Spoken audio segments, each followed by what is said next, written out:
It's the final weekend before Halloween, so we talked to one man who can tell us if Greenville is indeed haunted. Anyway, his name is Jason Prophet. He is the man behind the Greenville Ghost Tours, which takes people, throughout downtown to different locations that have had sightings of spirits or other weird, unexplainable stuff. We talked to him how he got involved in tours like this and why you should give one of these tours a try too. Here he is, Jason Prophet, for this episode of Joe's Super Awesome Podcast.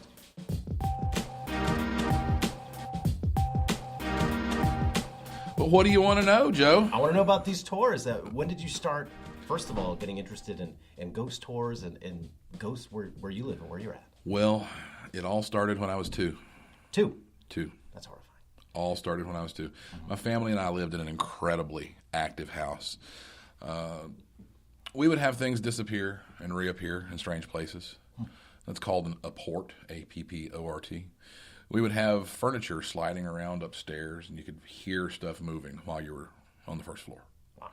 But physical attacks started happening to my mom and myself, and that's when she really started getting worried. And we're talking about back in the 70s. You know, I turned 42 November 4th, so it's been a while. Yeah. 40 years involvement in the paranormal, in fact. But, she went to the pastor, like any good Southern lady would do in the 70s. And he said, "Janie, the devil is trying to kill you and Jason." And that didn't help very much. Right. And it's usually not the case. She went on to learn that there are reasons sometimes that spirits get left behind. Sometimes circumstances cause this, sometimes unfinished business. But she also learned that if you stand strong on your faith, you can actually bless and cleanse homes. And she started with that practice in our house. Right. Ran off the unwanted spirits. She cleansed and anointed the home. You may have heard the phrase anointed with oil. That's a part of the process. Wow. Where you go through and you protect windows and doors with blessed oil to prevent unwanted spirits. The house was quiet since then. Oh my gosh. And I kind of became the son of a lady who went around chasing ghosts out of people's homes. Ghostbuster. Yeah, we're talking about in the 70s and early 80s. She used to help anybody who thought they had spirits in their home. And in her circle of friends, she became somebody who helped a lot of people. Now, her circle of friends is pretty huge. You've probably heard of Jim and Tammy Baker from the 80s. Well, back in, I think it was the early 2000s, a few years before Tammy Faye passed away, Tammy Faye actually came and sang at my mom's little Christian school's graduation because Jim and Tammy's son needed to finish getting his high school diploma. Wow. Jay Baker is an author these days. He wrote a book called Son of a Preacher Man. He's a graduate of my mom's little Christian school. That's how big her circle of friends was. So there was always somebody who seemed to need help. Yeah. And so you continue that on. I do continue that on. And that's really where my primary interest came from. You know, as a teenager, I obviously wasn't interested in this sort of stuff. As a teenager, like anybody, I'm more interested in partying and girls and fast cars and things of that nature. But it kind of came full circle. Yeah. And after spending years kind of rejecting the intuitive end of the business and services that I was supposed to provide to people, meaning I knew that I was supposed to be a psychic advisor for longer than I've been performing this service. I just fought against it for many years. And I was basically led to serve others in this means, and that's what reignited the interest in the paranormal because of my roots. And, I started going downtown, knocking on doors, getting to know business owners, getting to know people who live and work in these buildings. And eventually I realized we had enough stories to put together a walking tour. Yeah. We didn't invent the ghost tour concept. In fact, tourist cities all over the place. Greenville is not a tourist city. They like to get listed on tourist lists. Greenville is not. Tourist cities have tourist season, and then everything closes when it's not tourist season. For example, like Gatlinburg. That's a tourist city. So we set up the ghost tour. At first, it was just running during Halloween. But people expressed an interest in this stuff, and people would find us, and they'd say, "Don't you guys don't have tours during the rest of the year?" And so after we'd been open for a couple of years, we went ahead and went full time with the ghost tours. So, I mean, downtown alone, I've been coming downtown for probably 12 or 13 years, just getting to know people and try to document the spooky things that they have happening. Right. It's interesting because, I've been down here telling ghost stories for nearly a decade now. I feel old every time I say that. But sorry, yeah. Amazingly, some of the same types of phenomena happen over and over at some of these businesses. People who have been working there for 6 months have the experiences that people 6 years ago had, but they don't know those people and they never heard those stories. Wow. And so that tells us that there's far more here than just a curiosity. People see, ghost tour, he's just trying to capitalize on the dead. And that's partially true, because the years of my life that have gone into paranormal research and documenting these things and investigating people's homes and cleansing people's homes, it's a huge portion of my life. I've spent a quarter of my life just documenting these things at this point in time. And the tour allows us to share with folks and, hopefully kind of open their minds a little bit to the other side of things, the side of the world that's just beyond the veil. And this time of year, that veil between the living and the spirit world grows the thinnest. And so that's why, naturally, our tours become more popular around Halloween time. But we're not just a Halloween attraction. Right. This year, we kind of have a running joke for our slogan is Greenville's oldest haunted attraction. Mm-hmm.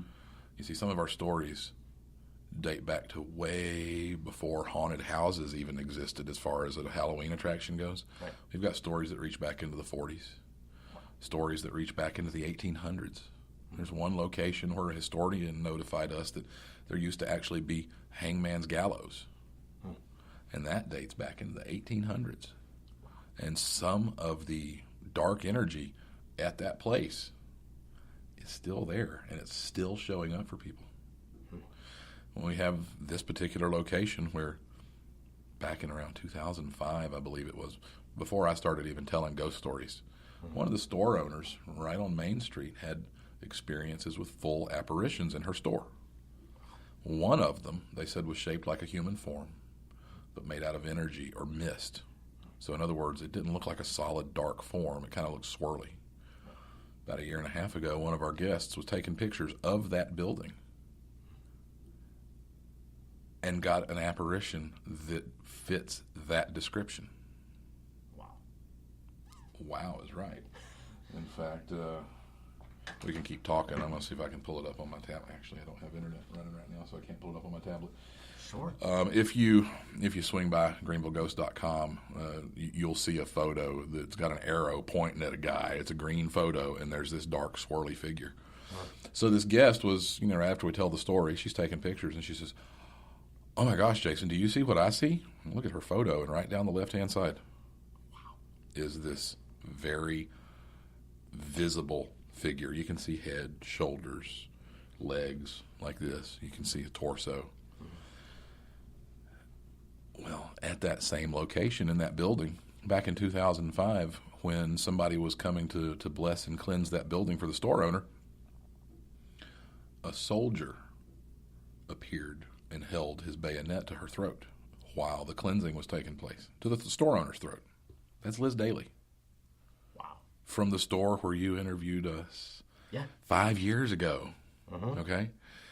Just this weekend, this past Saturday, on one of our largest tours of the year, one of our guests, who was a young lady, saw an old soldier's spirit out there and became incredibly terrified. You see, some people have this gift from God. They can see spirits. And folks often ask, "Oh, we're going to see any ghosts when we come on your tour?" And I have to tell them, if God didn't give you that gift, you're not going to get it buying a ghost tour ticket. Mm-hmm. But this young lady has that gift, and she was absolutely terrified when she saw this very uptight soldier. Now, she thought he was a World War I soldier. Right. It may have been a different soldier, but it may have been the same soldier. It's the second time the ghost of a soldier has been seen in connection to this one location. And it's right where Liz Daily Designs used to be. It's right? where her original store was, up near the Army-Navy store, on top of Boggs Street, which is right off of Main. They conveniently built a new set of apartments right on top of that hill for us. So in my line of work, at the location that's produced thousands of anomalous photos for hundreds and hundreds of guests over the years, well, when they build apartments on places like that, I just call it job security.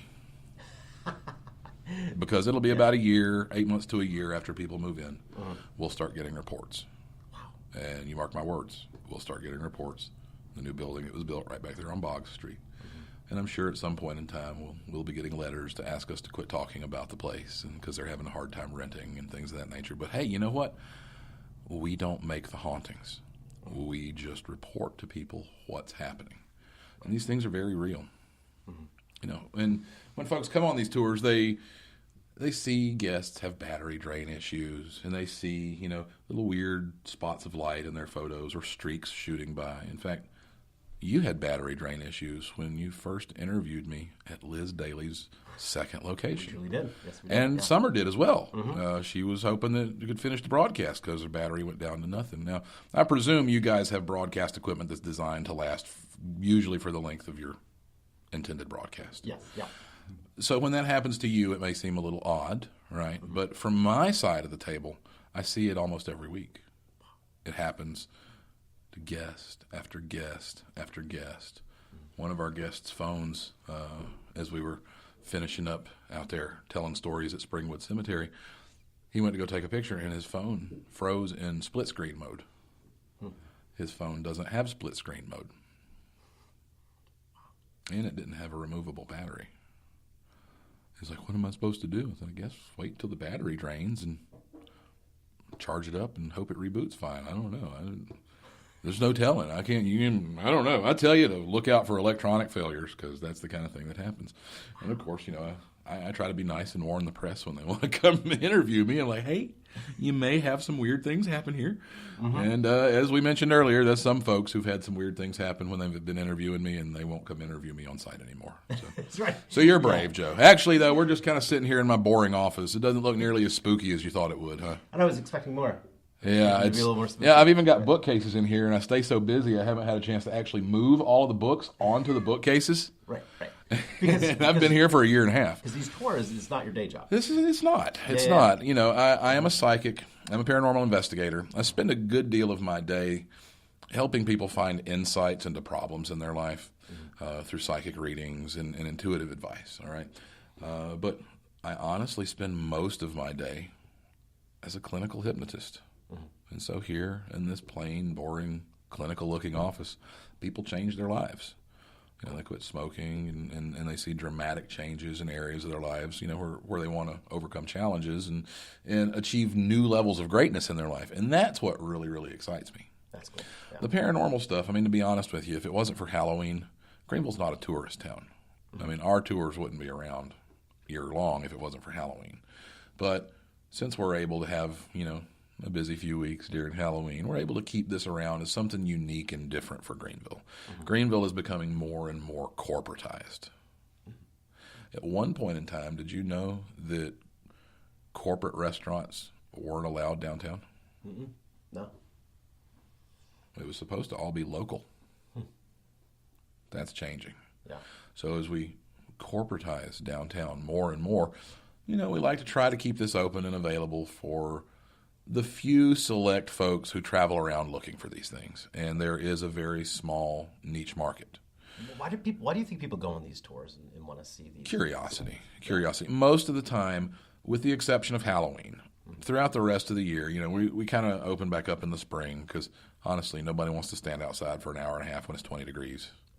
You know, and when we open back up in the spring, we find that it's visitors that have come in from other towns. And these folks, they like to learn history, but they also like a little mystery. And that's where ghost tours come into play, because you can get a little glimpse of history, But at the same time, there's enough mystery to keep the stories interesting. Now, I want to give a shout out to John Nolan of the Greenville History Tours, because he's actually an older tour company than we are. We're the second oldest tour company in Greenville. John's got us beat. And John does phenomenal history tours. Yeah. But a lot of folks aren't looking for just straight history. They're fans of the paranormal, or they like things a little bit on the weird side. And that's where Greenville Ghost Tour comes into play. We just recently had a Girl Scout group, Girl Scouts. We brought like 26 people. Oh my gosh. Like 4 or 5 of them were adults. And, so we get to cater to folks during the rest of the year. We have corporate groups who book our tours for their out-of-town guests. They have the big wigs coming in, and they want to show them something different. They want to show them a little different side of Greenville. Right. They'll book our tours. And so we get to entertain folks that are just looking for a little bit different kind of idea of what's going on around town. And the funny thing is, the more we tell these stories, the more people who've never heard of us report back to us the same things that we've been talking about for nearly a decade now. We've got one location where things fly off the shelf. Yeah. On both floors. Are you talking about the Army-Navy store? No. Where? Same block as the Army-Navy store. Same block? Wow. We call that block one of the most haunted blocks in town, because there's so much stuff that happens all around that block. But the Subway sandwich shop on that same block, sometimes things fly off the shelf. One of our guests, while we were talking about things flying off the shelf in Subway, ate at that Subway before he came on our tour, and something flew off the shelf and hit him. He was standing at the sneeze guard, and a bag of potato chips hit him in the back. That potato chip rack's like 3 or 4 feet away from you. And either gravity changed directions while he was standing there getting a sandwich made, or something flung a bag of chips at him. The same thing happens upstairs. Well, and I remember you telling me about the Army-Navy store. Things flying off the shelves there at night on the surveillance camera. And, interestingly, I don't recall if we had done the investigation at the time, but we set up an investigation there at the Army store, and we took some local radio rock jocks on the investigation, because it was right after my book had come out, Haunted Greenville, South Carolina, and they were like, "Hey, dude, you're the creepiest guy in town. You're bound to be able to take us someplace really haunted." And is that a compliment? Yes, actually, it is. It is. I'm kind of proud of that title, creepiest guy in town. It's fine with me. But we took them on this investigation because they wanted to see some haunted information happen in real life. And I won't mention their names, but out of the 4 people they brought with them in their team, 3 of their names were called through our spirit box during the investigation. Wow. And one of them is a very unique nickname. And they didn't start getting freaked out until they found out that I was scanning AM frequencies that night, and they're FM radio rock jocks. Their names are never said on AM radio. Wow. That's what they said. And so, and the culmination of that investigation, the guy who opened the door for us that night, Kevin, I had asked, we were using a spirit box, and I had asked if Harry knew who unlocked the door. Yeah. And Kevin was the response, which was right. And Kevin said, "Harry, I have a question for you. Your wife calls here 20 times a day looking for you. What should we tell her?" Well, at the time, she was getting on up in age. And respectfully, I've got a mother who's getting up in age too. Sometimes, when their spouses pass away, they don't really realize that. So she would call looking for Harry, the founder of the Greenville Army store. And Kevin said, "What should we tell her?" In the midst of a string of static, we hear a very faint, one final response from Harry that night. "I'm here." So we tell folks when they visit the Army-Navy store, if you ever go in there, make sure you say hi to everybody, including Harry, because we don't want him throwing boots off the shelves and things of that nature. Have you ever looked at that block? What was there however many years ago? According to one historian, years before even Chicora College for Girls is what everybody knows originally stood on that hill back behind there. Before there was a main street, Chicora College for Girls was on that hill overlooking Reedy River.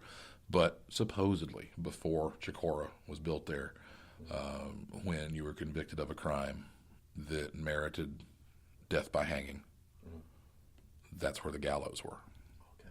Now, we don't have any confirmation of that. We have a couple of local historians who've relayed that information to us, but not like the official history book people, because if you go look in the official history records of Greenville, Prohibition is curiously not there. But on our haunted pub crawl, we take people to the location where one of the speakeasies downtown did actually exist, and we tell them its name from an eyewitness who saw it before the building was remodeled. You're making weird noises over there. Is that? Sorry, interview for later. So, busy man, got all these Busy interviews. man. It's like me, this time of year I got to figure out when to work all the interviews in. That's right. You know, and you know, there's some people have priority, some people don't. So I have to make sure that some people I can only make time for like email responses. You know, can you send me the questions? And you know, other people I'm able to work and see in person, but kind of have to balance it all this time because Yeah. you know, back when we first interviewed, I didn't have a 6-year-old in school. Yeah. Yeah. You know, Yep. and my daily practice wasn't quite as busy as it is now. But this time of year with all the attraction of Halloween and 'cause we run gobs of Facebook ads to let folks know the Greenville Ghost Tour is here, and then of course the more media gets put out there about Greenville Ghost Tour, the more weirdos seem to come out of the woodworks, and I'm a weirdo myself. Me but too. Yeah. we it seems like for some reason folks really either love people involved in the paranormal or they want to like kill us. What? I mean, I get death threats and other weird things like that. And just had a call recently, somebody who's, upset that we tell ghost stories at the cemetery. Oh, right. And, have threatened to block us from the cemetery. The funny thing is they'll actually block her from the cemetery because on Halloween weekend, the cemetery is always closed. Because we have a great deal of respect for our city. It's the reason that we tell these stories. It's the reason that we take guests who are curious about this sort of stuff around and show them our beautiful city. It's because we're really, really proud of Greenville. We think Greenville's a beautiful place. And Springwood Cemetery is like the crown jewel on our Halloween late night tours. We hate when we go out there and we see vandalism and destruction. And there's been times in the past where there was a lot of vandalism. And I think it was maybe 4 years ago or 5 years ago, somewhere in the neighborhood of $300,000 worth of damage done to stones and graves out there. And that just turns our stomach. So when people want to make threats to us, because we're telling ghost stories about a place that we actually have a great deal of reverence for, and we try to share the beauty of this place. I mean, Springwood Cemetery is the oldest municipal cemetery in the entire state. A lot of people don't know that. I did not know that. Municipal cemetery means that it's public property. It's not privately owned.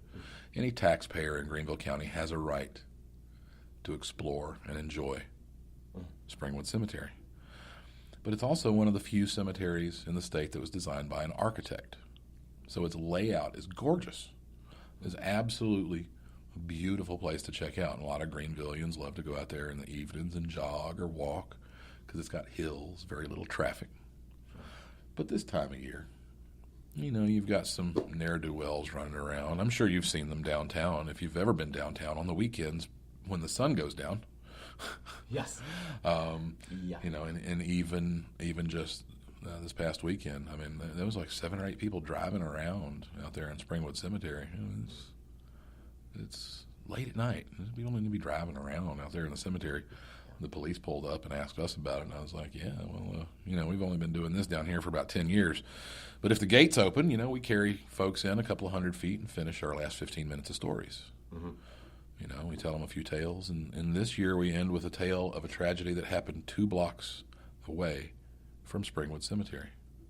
And you guys probably covered it, but I'll let you do a little research and see if you can locate the murder-suicide that we may reference. Oh, my goodness. That started a couple of blocks away from here. Wow. So, since you started 10 years ago, do you have any news stories? Yes. It always evolves. Yeah. It always evolves because it's not always the same things that happen. 9 years ago, we couldn't show people a picture of a full apparition. We could tell them the story of that guy. You know, a year and a half ago, this piece of multimedia really hit home. And when we show that picture to people, they often jump to the other side of the road. They don't want to stand anywhere near that building where that guy was photographed. And it's little tidbits like that where if people came on the tour 2 years ago, there's stuff on the tour now that they haven't heard because it's a constantly evolving thing. Oftentimes, haunted locations have kind of like lulls in activity. Sometimes they'll be quiet for months or years, and then they'll start getting weird again. Yeah. Other times, it's just a matter of the right people at the right place at the right time. But most of the locations that we try to cover, we either have evidence that these things have happened, we've had multiple reports of things happening, and that's why we're able to continually update and evolve the tours. Because over the years, more people have experiences. I've probably forgotten more spooky stuff about downtown than most people hear on the tour because we get to certain points where so much has happened at certain locations. If we told it all, we'd have to stand there for an hour. And Boggs Street is that way, seriously. I mean, wow. Boggs Street is that active that it was in kind of a lull for a little while they were doing construction. It's like the activity kind of seemingly faded. Except for weird random spikes like that shadow dude that showed up. But all the other normal anomalies like streaks and battery drain and all that stuff kind of subsided for a little while. But over the past few months, it's started ramping up again. And so the stories are constantly updated with new information when we do investigations, of which we've got about 3 lined up for after Halloween, downtown on Main Street. Really? And so when this new information comes out, updates happen.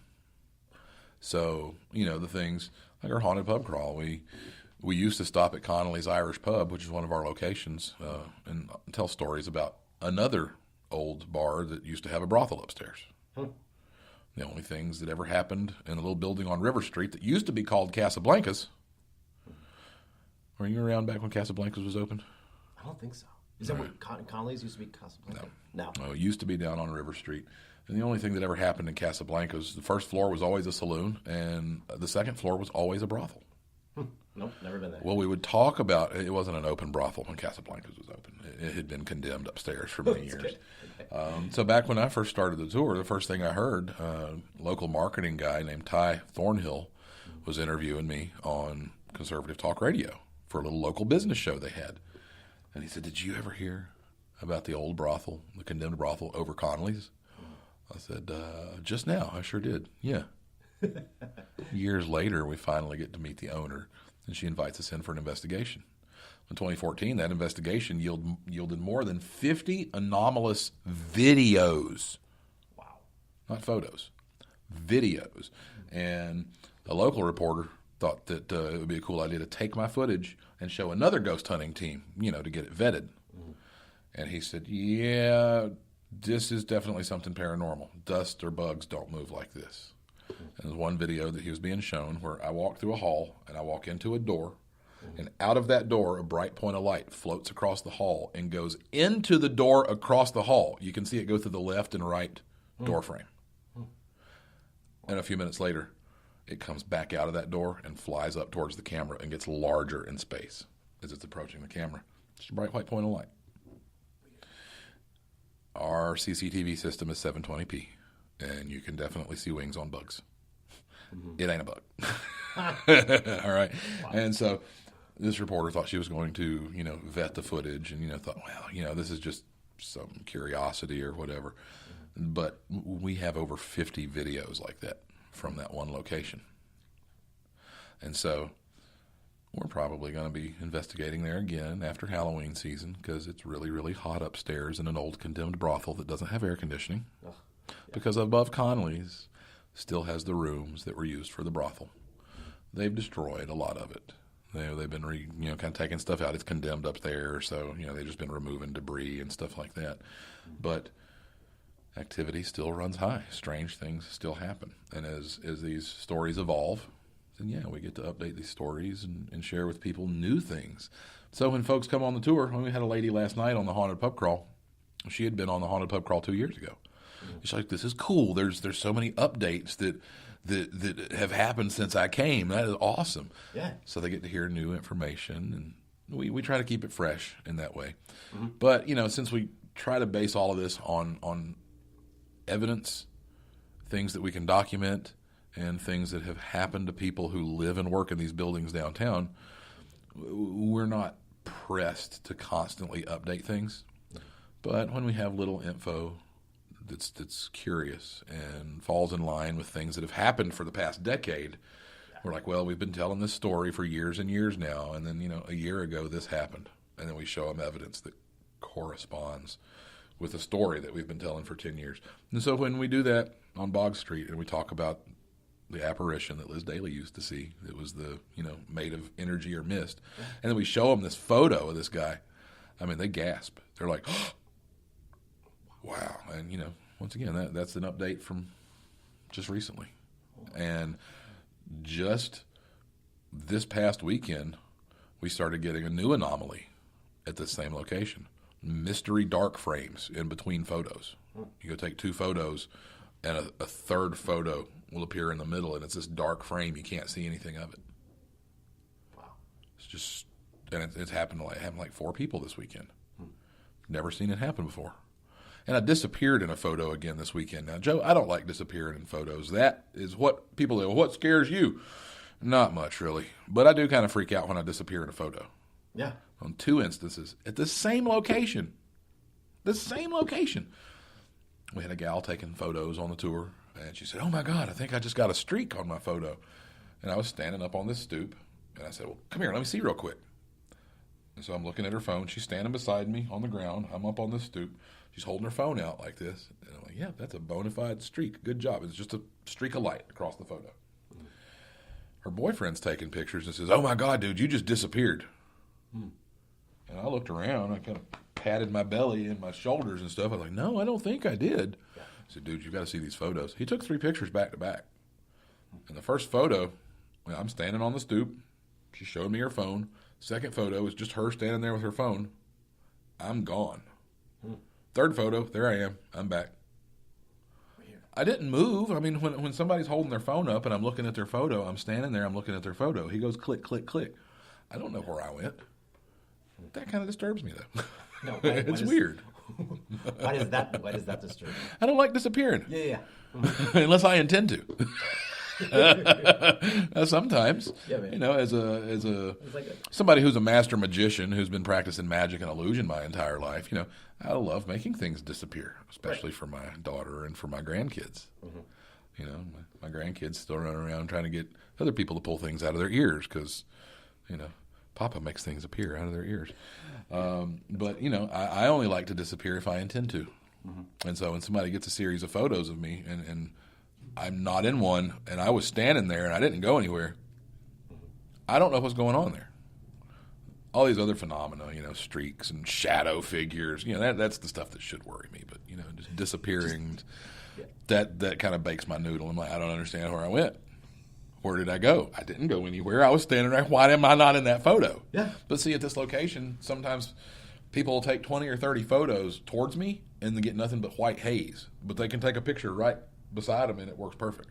Why do you think it's pictures? Why do you think these birds mess with pictures? I think they've learned to mess with our guests' electronics because we're back there so frequently. And as they've learned to get attention this way, then as they notice we get more active. And depending on your spiritual beliefs, as that veil grows thinner between the living and the spirit world, then activity may increase. And we usually see an uptake in activity as we head towards Halloween. Because that veil does grow thinner. They have slightly more power to be able to reach out to us.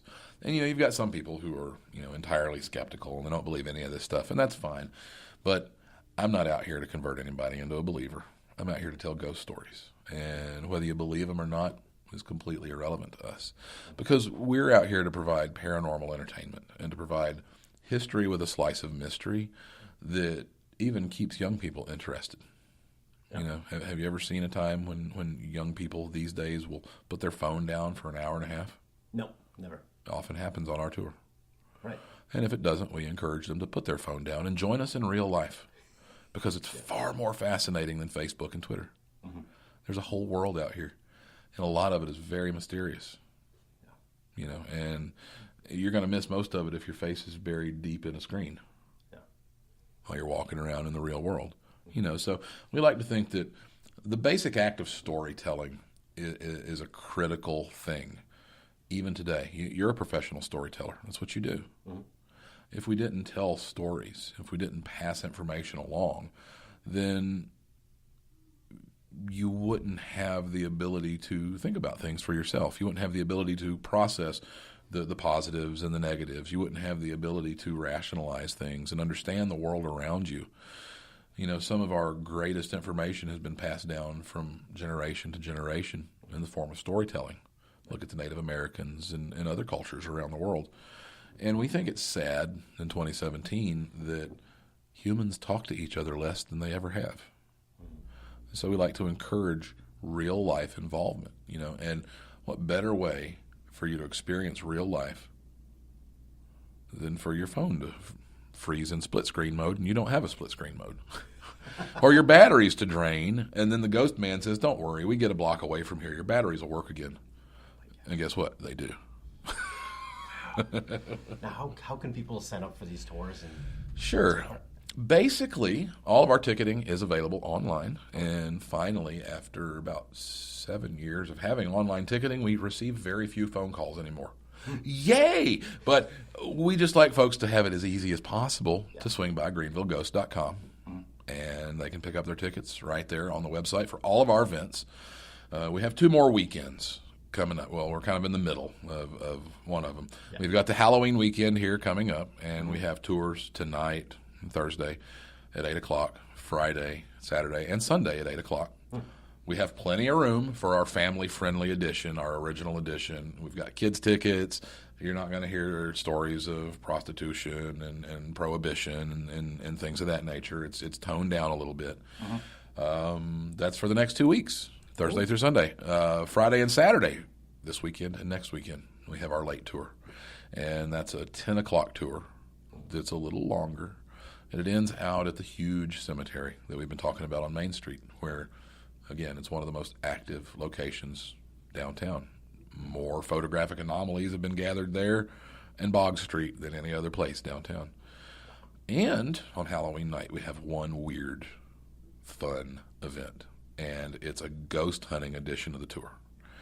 We have 2 locations where we're actually going to use my spirit boxes, which are spirit communication devices, to see if whoever is there wants to speak with us.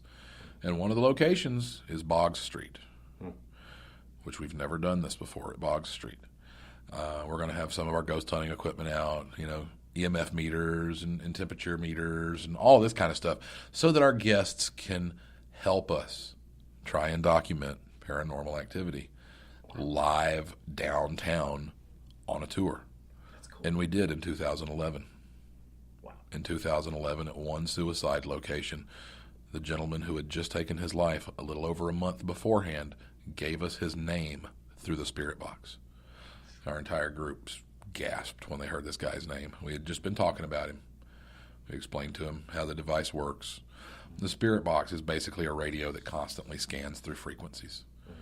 Thomas Edison even believed that if we could develop an instrument sensitive enough to pick up human consciousness, that we could communicate with the deceased. Thomas Edison believed that. A little fellow by the name of Frank Sumption figured out how to do that. Sweeping radio frequencies.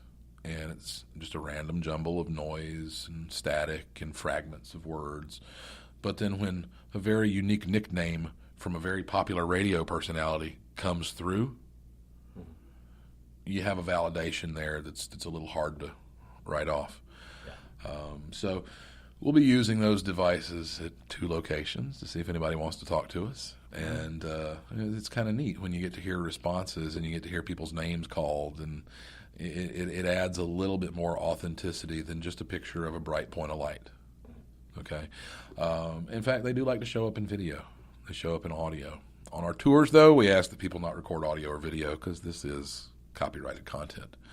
But we do notice that people taking those little live photos on their iPhones, have really been getting some freaky photos this year. You know, that little half-second or quarter-second video blast that it takes. They've actually been catching these orbs streaking through the photo in movement, in motion. You can see the thing go whoosh through the photo. Oh my gosh. So, yeah, that's about the time 2 ladies ran off of the tour. And me. They were like, gone.